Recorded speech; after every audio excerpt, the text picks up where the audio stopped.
Dir wurde eingeredet, dass nächtliches Aufwachen beim Altern halt dazugehört. Das ist eine bequeme Lüge, an der die Pharmaindustrie Milliarden verdient. Die Wahrheit ist, häufiger nächtlicher Harndrang, im Fachjargon Nykturie genannt, ist ein Warnsignal für einen kaputten Stoffwechsel.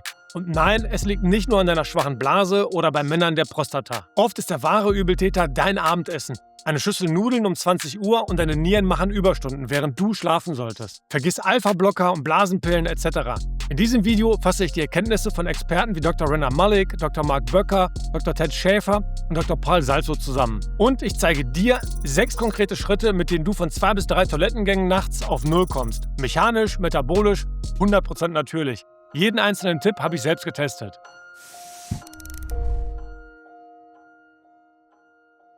Hi, ich bin Arthur von Life Algorithm. Mit 45 Jahren bin ich fitter, als ich es mit 30 war. Mit nur 3 Stunden Training pro Woche, ohne teure Nahrungsergänzungsmittel und 100% natürlich. Mein Ansatz ist simpel.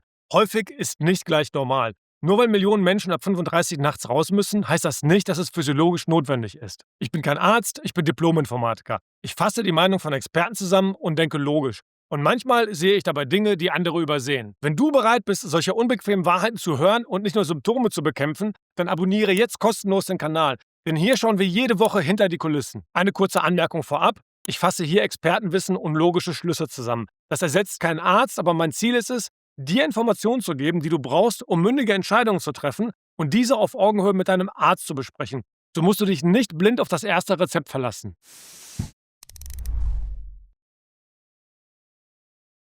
Lass uns direkt mit einem weit verbreiteten Irrtum aufräumen. Wenn du nachts raus musst, um auf die Toilette zu gehen, wird dir oft gesagt, das ist ganz normal ab 40. Ich sage, Schwachsinn. Wir müssen hier differenzieren. Medizinisch gesehen gilt es ab einem Alter von 50 oft als akzeptabel, einmal pro Nacht aufzuwachen.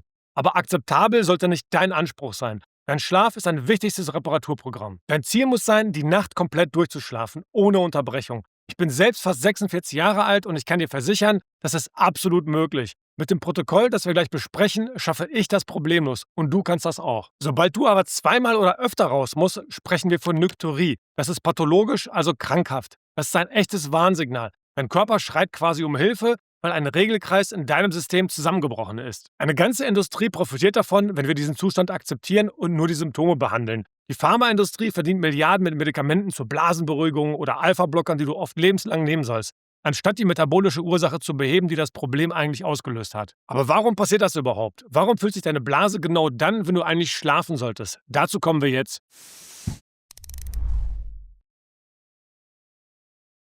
Um das zu verstehen, müssen wir uns zuerst die Mechanik ansehen. Und hier kommt eine Metapher ins Spiel, die dir die Augen öffnen wird. Die Wasserwanderung. Stell dir vor, deine Beine funktionieren nachts wie eine Infusion, die deinem Körper Flüssigkeit zuführt. Tagsüber, wenn du sitzt oder stehst, folgt das Wasser der Schwerkraft. Es sackt nach unten in deine Beine.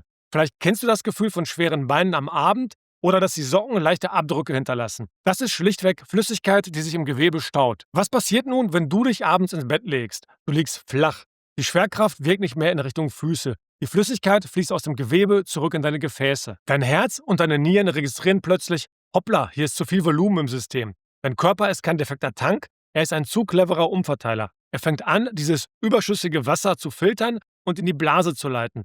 Und genau das weckt dich um 3 Uhr morgens auf. Der Urologe Dr. Ted Schäffler erklärt diesen Effekt im Gespräch mit Dr. Peter Attia sehr anschaulich, aber sie selbst. And as you lie down when you're sleeping at night, that fluid will leave the extracellular space into the intravascular space, and your kidneys will read that as increased fluid. So, I have a very focused urology practice, but when I have people with urinary symptoms, I try to do a really full body assessment, because one of the main drivers of nighttime urinary frequency, or one of them that's particularly tracks with age, is just peripheral edema. So are you developing edema and so forth? So meaning people who have a lot of peripheral edema at nighttime, you get basically reversal of some of the third spacing. Yes. And it's almost like they have an IV drip that's taking fluid from the interstitial space into their vascular space. It's like they're drinking at night. Yeah. So one of my behavioral modifications, it's not really behavioral, but non-medical modifications, is, knee-high TED stockings for people who are having symptoms who, if I see them at 8 or 9 or 10 o'clock in the morning, they had any edema, any kind of ringing around their socks or something like that, then I definitely strongly encourage them to do that, because I tell people, if you're getting up twice a night and you have a little bit of edema, you do some behavioral modifications. we can reduce your nocturnal urinary frequency by kind of 1. So you can go from 2 times a night to 1 time at night just by changing when you drink and wearing TED stockings.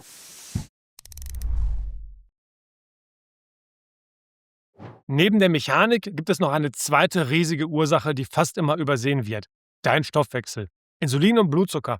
Ich habe das an mir selbst beobachtet. Früher dachte ich, es sei Zufall, aber ich kann aus persönlicher Erfahrung bestätigen, wenn ich abends Kohlenhydrate esse oder mir noch etwas Süßes gönne, ist die Nacht gelaufen. In meinem Video über Diabetes, das ich dir hier verlinke, erkläre ich dir genau, wie du deinen Stoffwechsel wieder flexibel machst, damit genau das nicht passiert. Aber warum ist hoher Blutzucker eine der Ursachen für Harndrang? Hoher Blutzucker belastet deine Gefäße. Dein Körper möchte den Zucker schnell wieder loswerden. Das erledigt er über die Nieren. Wenn du also am Abend Nudeln, Brot oder einen süßen Nachtisch isst und damit deinen Blutzucker stark erhöhst, müssen deine Nieren Überstunden machen. Die Wissenschaft bestätigt das. Eine Studie mit dem Titel Association of Insulin Resistance with Overactive Bladder zeigt, dass Menschen mit metabolischem Syndrom und Insulinresistenz signifikant häufiger an Nykturie leiden.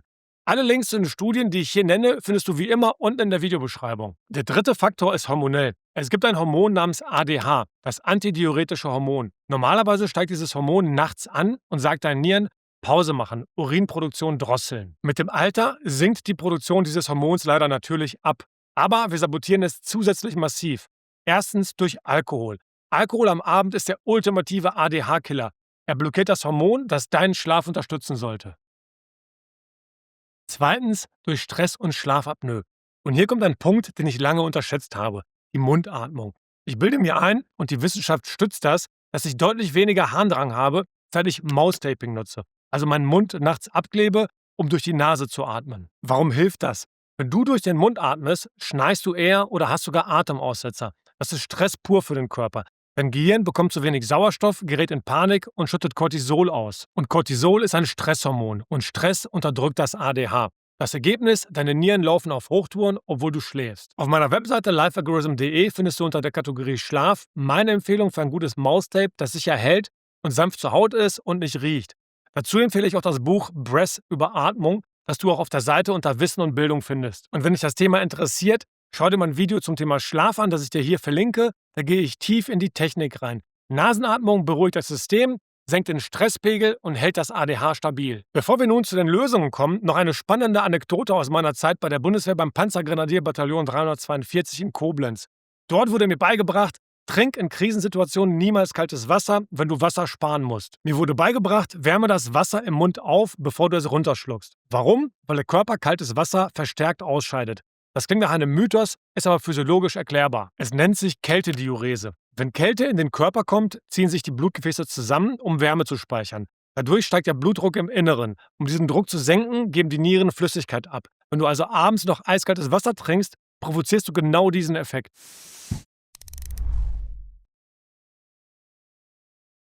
Bevor wir zum Protokoll kommen, müssen wir über Salz reden. Der Mainstream und viele Ärzte sagen, Salz reduzieren, das bindet Wasser. Das ist aber nur die halbe Wahrheit. Es gibt eine starke Gegenposition, vertreten unter anderem von Dr. Eric Berg. Zu wenig Salz kann den Stresspegel im Körper erhöhen. Und wir wissen ja jetzt, Stresshormone treiben den Urin. Eine Studie im American Journal of Physiology hat gezeigt, dass eine drastische Salzreduktion den Noradrenalinspiegel im Blut erhöhen kann. Also genau das Stresshormon, das wir nachts nicht wollen. Hochwertiges Salz, wie zum Beispiel dieses Ursalz hier, hilft deinem Körper, das Wasser in den Zellen zu halten, statt es einfach nur durchlaufen zu lassen. Es geht ja nicht darum, Salz löffelweise zu essen, sondern hochwertiges Salz nicht zu verteufeln. Die Qualität entscheidet.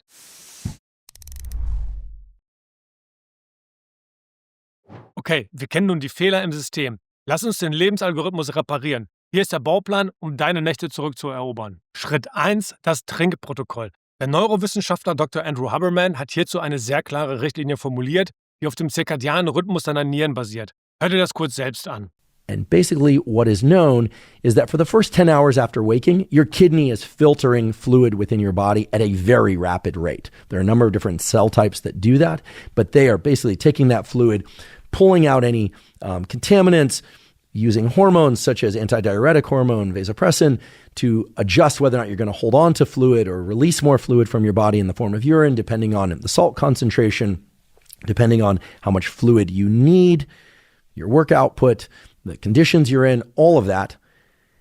However, at about 10 hours after waking, your kidney really starts to reduce its overall level of functioning. Now, that doesn't mean that your kidney cannot filter fluid 11 or 12 or 16 hours after waking, but it becomes far less efficient at doing so. And thank goodness it does, because you do not want your kidney filtering fluid at the same rate at midnight, assuming you wake up at, say, 7 or 8 or 9 a.m., that it was filtering fluid at 10 a.m. Was heißt das konkret für dich? Deine Nieren arbeiten in den ersten 10 Stunden nach dem Aufwachen am effektivsten. In dieser Zeit solltest du deinen Hauptbedarf an Flüssigkeit decken. Vergiss dabei pauschale Aussagen wie 3 bis 4 Liter Wasser am Tag. Das ist oft zu viel und führt nur zu unnötigem Harndrang.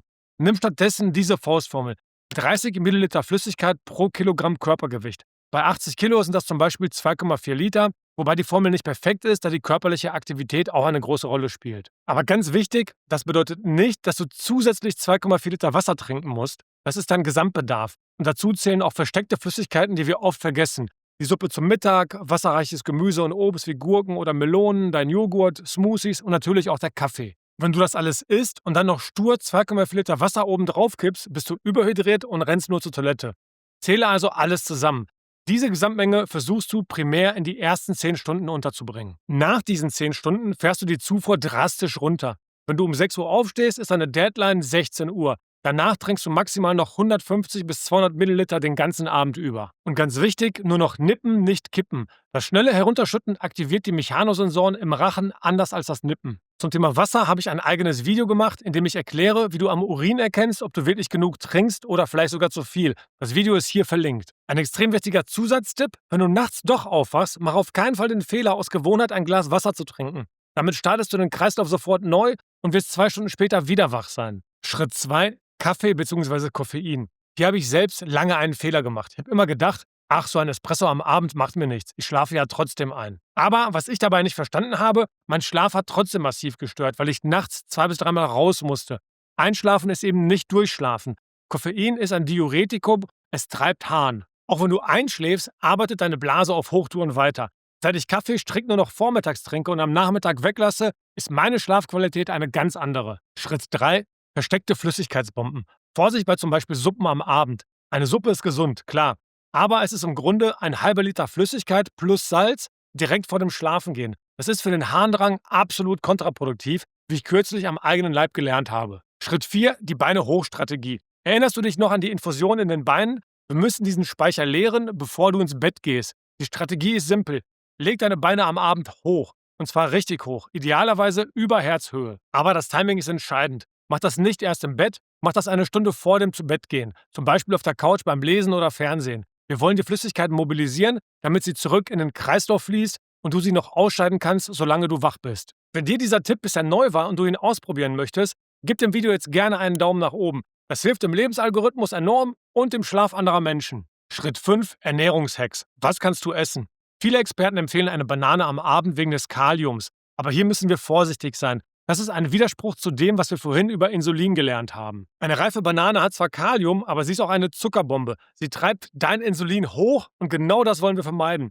Deshalb hier mein Life-Algorithm-Update für diesen Tipp. Iss stattdessen eine halbe Avocado. Sie enthält sogar mehr Kalium als eine Banane, aber fast keine Kohlenhydrate. Sie liefert dir das wertvolle Kalium, um die Blasenmuskulatur zu beruhigen, ohne den Blutzucker in die Höhe zu treiben. Alternativ sind auch Kürbiskerne oder Hanfsamen genial. Die liefern dir zusätzlich noch Magnesium. Auf meiner Webseite unter lifealgorithm.de findest du in der Kategorie Supplemente auch meine Empfehlung für ein hochwertiges Magnesium-Bisglycinat, falls du es nicht allein über die Ernährung decken kannst. Auf der anderen Seite gibt es Lebensmittel, die du am Abend meiden musst, weil sie die Blase reizen. Dazu gehören 1. Scharfe Gewürze, 2. Säurehaltige Früchte und 3. Achtung Schokofans, Schokolade. Viele denken, dunkle Schokolade sei abends okay, weil sie wenig Zucker hat. Falsch. Sie enthält Theobromin, einen Stoff, der ähnlich wie Koffein wirkt. Vor ein paar Tagen habe ich dunkle Schokolade ausnahmsweise mal abends gegessen und zack, ich war 3-mal raus. Und normale Vollmilchschokolade? Die ist wegen des vielen Zuckers und der Insulinspitze genauso tabu. Also lass Süßes und Snacks nach 16 Uhr auch komplett weg. Auf meiner Webseite unter lifealgorithm.de findest du unter der Kategorie Ernährung meine Empfehlungen für Low-Carb-Alternativen, die deinen Blutzucker nicht in die Höhe treiben. Schritt 6: Das Schlafsetup. Auch dein Schlafzimmer spielt eine Rolle. 2 Dinge solltest du prüfen. Erstens die Temperatur. Hitze kann die Produktion des antidiuretischen Hormons stören. Halte dein Schlafzimmer kühl, idealerweise zwischen 16 und 19 Grad. Zweitens deine Schlafposition. Wenn du Bauchschläfer bist, drückst du die ganze Nacht mit deinem Körpergewicht physisch auf deine Blase. Versuch dich also auf den Rücken oder die Seite umzutrainieren. Ein Seitenschläferkissen kann hier Wunder wirken. Schritt 7, der Trick mit dem doppelten Wasserlassen. Zum Schluss noch ein mechanischer Kniff, das doppelte Wasserlassen. Warum ist das wichtig? Mit dem Alltag kann es passieren, dass sich deine Blase beim ersten Mal nicht mehr zu 100% entleert. Es bleibt ein kleiner Rest Urin zurück, Restharn. Dieser Rest sorgt dafür, dass die Blase schneller wieder voll ist und dich früher weckt. Die Lösung ist das doppelte Wasserlassen, auch Double Voiding genannt. Geh auf die Toilette, dann machst du dich ganz entspannt bettfertig. Zähne putzen, umziehen, vielleicht noch ein paar Seiten lesen. Und dann gehst du nochmal. In diesen 10 bis 15 Minuten entspannt sich die Blasenmuskulatur oft erst richtig und dann kannst du auch den letzten Rest ausscheiden. So startest du wirklich leer in die Nacht.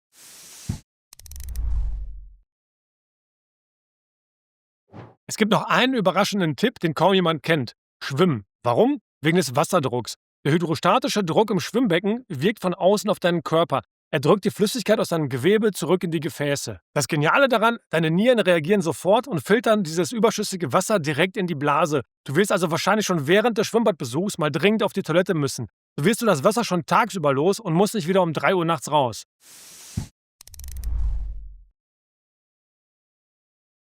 Ein wichtiger Punkt zum Schluss. All diese Tipps helfen enorm, wenn es um funktionelle Ursachen geht. Aber du musst sicherstellen, dass nicht mehr dahinter steckt. Geh zum Arzt und lass ein Blutbild machen. Ein einfaches Blutbild kann Diabetes oder Nierenprobleme aufdecken. Die Lösung ist oft erschreckend einfach, wenn man endlich hinschaut. Die Pharmaindustrie verkauft dir Alpha-Blocker oder anderen Mist. Ein Blutbild kostet im Idealfall gar nichts oder nur wenig für ein paar Zusatzwerte. Auf welche Werte man schauen sollte, erkläre ich im Video zum Thema Blutwerte.